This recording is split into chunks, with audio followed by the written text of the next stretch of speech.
কাটা আছে? কাটা আছে। আচ্ছা, আপনার কিডনি কিভাবে পাচার হইলো বলেন তো?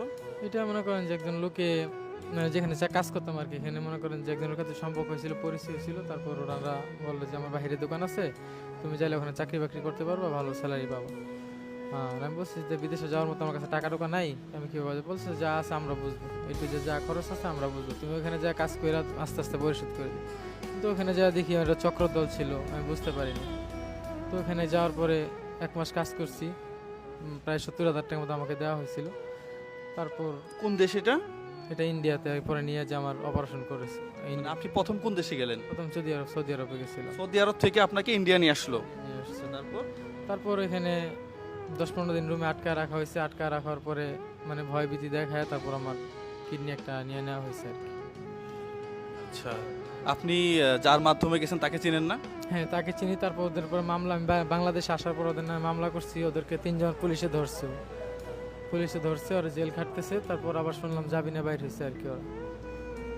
আচ্ছা, আমি জানি না যে এই ধরনের হ্যাঁ ডকুমেন্ট আমার কাছে আছে, এটা নিয়ে সব টিভি চ্যানেলে ওইটা হয়েছে, নিউজ হয়েছে। নিউজ হয়েছে এটা। তাহলে এই ধরনের লোকগুলা বের হয় কেমনে? মানে জেল থেকে? বের হয়, টাকার ক্ষমতা আছে, আছে, এইভাবে বের হয় আর কি।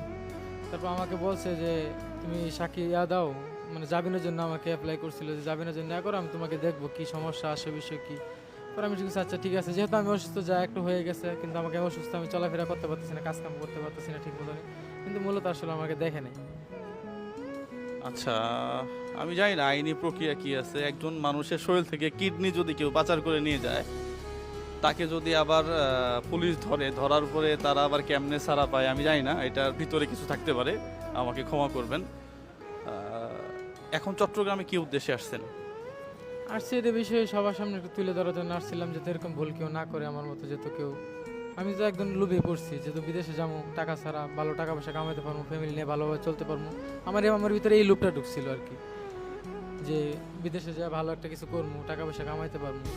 প্রিয় দর্শক, ওনার এই কথাটা কিন্তু আমার ভালো লাগছে, যে উনি যেটা বললো যে এই যে বিভিন্ন চক্র যারা বলে যে আমার একটা দোকান আছে দেশের বাহিরে, তুমি খালি আসবা, আসলেই তোমার চাকরি হয়ে যাবে, আর 4 লক্ষ 5 লক্ষ টাকা যেগুলো লাগবে এগুলো তুমি চাকরি করে শোধ করবা।